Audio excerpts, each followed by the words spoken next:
Did we just watch a piece of Chicago's identity slip south without realizing it? Are those late-night whispers about a lightning-fast playmaker in the Superdome pointing to a move already in motion, one that could turn an ordinary season into a fork-in-the-road moment for the Bears? What if the rumor isn't background noise, but a blueprint that rewrites how our offense is remembered and how rivals prep for us on Monday's film? Ask yourself why so many agents are suddenly talking fit, timing, and system clarity when the cameras are off and the phones go quiet. Why is the South buzzing about speed, yards after catch, and a receiver who cracks cover two with one inside stem and a burst that looks like teleportation? Good. Feel your pulse jump because we're following the trail, scheme, cap math, locker room. Dynamics, timeline, and signs you can verify on the field. Here are the stakes. Chicago is balancing the beautiful chaos of a young QB finding his voice with the cold order of roster discipline. Some weeks feel like destiny, others like the football. God's teasing us with almost plays. Between those realities is the front office decision tree. Double down on continuity, or admit that in a hypermobile league, a painful goodbye can unlock the next version of your team. This rumor lives on that fault line, no fluff. If this move happens, it reshapes the WR hierarchy in Chicago and says something about our confidence in the young guns. New Orleans might be the perfect ecosystem for this skill set. A vertical stressor who punishes off coverage, a precise separator against inside leverage, a field tilter who turns a safety's hips and never looks back.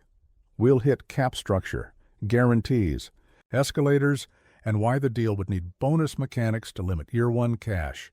We'll map the timeline, why the next few weeks matter, what a soft pivot looks like from a GM's chair, and which game day signs hint we're closer to a handshake than anyone admits. This isn't just about a receiver. It's about identity. Are we the team that wins with timing routes and body blows, or the team that can cut you open in one play and force a DC to rewrite the script by the second series? It's about the commitment we made to a quarterback who deserves weapons that match his rhythm, crossers that hit in stride, option routes read with the same eyes, deep shots that turn perfect protection into six instead of almost. The ghosts from cold Soldier Field nights still echo.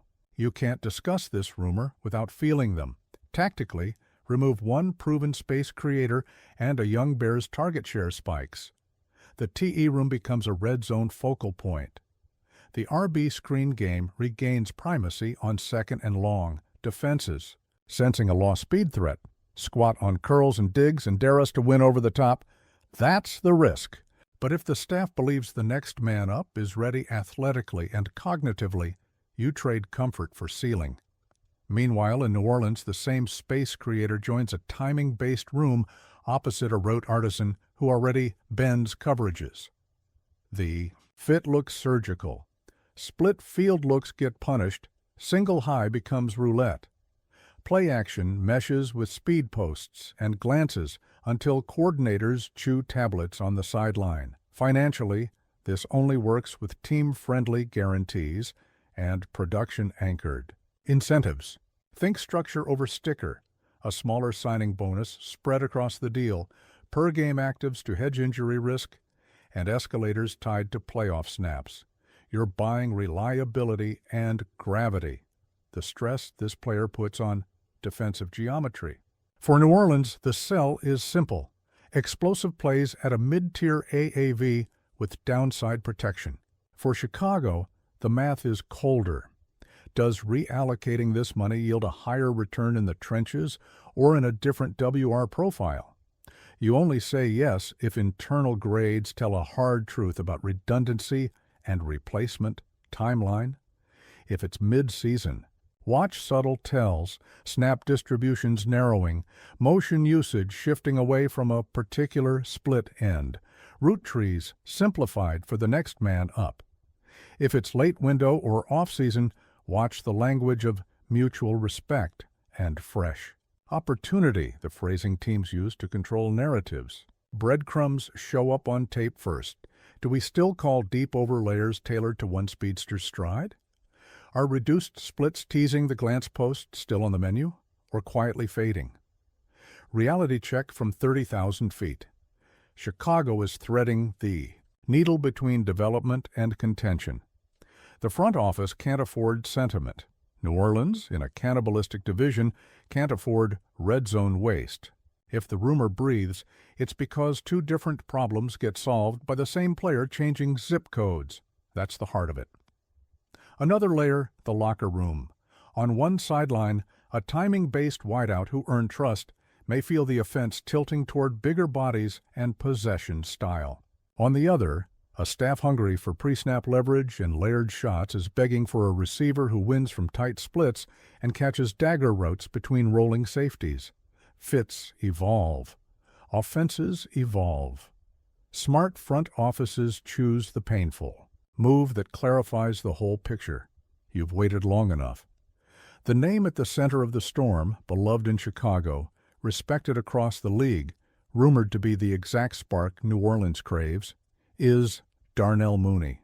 Yes, that Darnell Mooney, the human accelerator, a sideline toe tapper with soft hands and angle-snapping legs.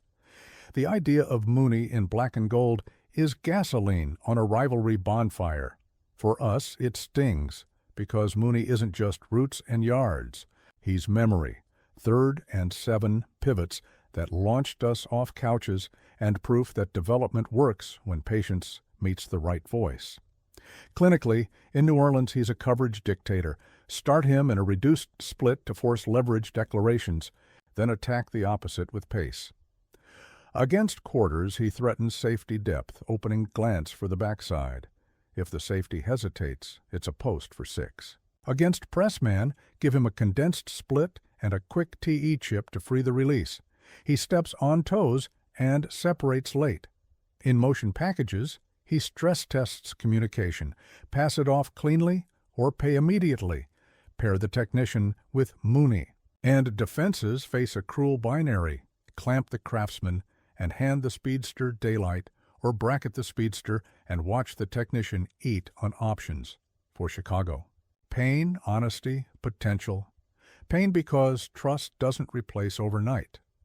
Honesty because the offense you're building might need a different profile, bigger catch radius, more perimeter blocking violence, or routes that mirror the QB's favorites. Potential because target consolidation can supercharge chemistry, and cap flexibility from avoiding mid-tier WR money can be reinvested where our identity lives. Pass rush, nickel versatility, or a guard who turns 3rd and 2 into 1st and goal. With attitude. If the Bears choose the hard road, it has to be because the map points to a better summit, not because moving on is fashionable. Cap mechanics. For New Orleans, the smart play is a 2 to 3 year framework with modest year 1 cash rolling A. Guarantees that vest with health and snaps and incentives tied to playoff production. Translation: pay for availability, explosiveness, and swing moments. For the player, respect plus upside. For the team, guardrails plus fireworks. Chicago's calculus is whether the compensation is outweighed by roster clarity and resource reallocation. More tells before tweets. If the Bears lean into condensed physical receiver looks with premium on blocking and back shoulder timing while dialing down pure speed isolations, that's a tell. If the Saints emphasize more motion at snap and play action shots to the deep over window a burner feasts on, that's another. You'll feel it before you read it. Human piece. Mooney's Chicago history is a chapter, not a footnote. If his path leads to the Superdome, frame it as fit, choice, and evolution, not betrayal. Sometimes the kindest thing for a player is letting him be exactly what he is, where it's exactly needed. Sometimes the bravest thing for a franchise is redefining itself without a fan favorite, and still honoring what he meant. That's how grown franchises operate. One defensive countermelody, the secondary's durability, has been a subplot. Even minor tweaks, hamstrings barking in the cold hips needing a Sunday, change how aggressive you can be with single high. If the offense retools while the WR room reshuffles, that uncertainty is exactly why the front office might choose clarity now rather than noise later. So, where does that leave us, Chicago? With gratitude, grit, and a choice about the offense we want remembered in this era. If the rumor becomes reality and Mooney wears black and gold, it will hurt. And also, make football sense rivals will quietly respect. If it doesn't and the Bears recommit to a WR room with Mooney, the mandate is to leverage him better, more motion, more stacks, more designer deep overs that punish every blinking safety. Either path can be right, if chosen with conviction. Stampu, this in bold. As of now, this is speculation. No contract announced, no trade confirmed. My opinion? The Saints' fit is real on paper. Scheme, spacing, and red zone efficiency make Mooney a terrifying chess piece there. If the numbers land in the smart middle, multi-year, incentive-heavy, team-protected, I can see it. From a Bears lens, I hate it emotionally because Mooney is part of our DNA. But I get it strategically if it unlocks cap flexibility and clarifies identity around a different receiver profile while we keep building around our quarterback. I'd call it a live rumor, possible, not promised.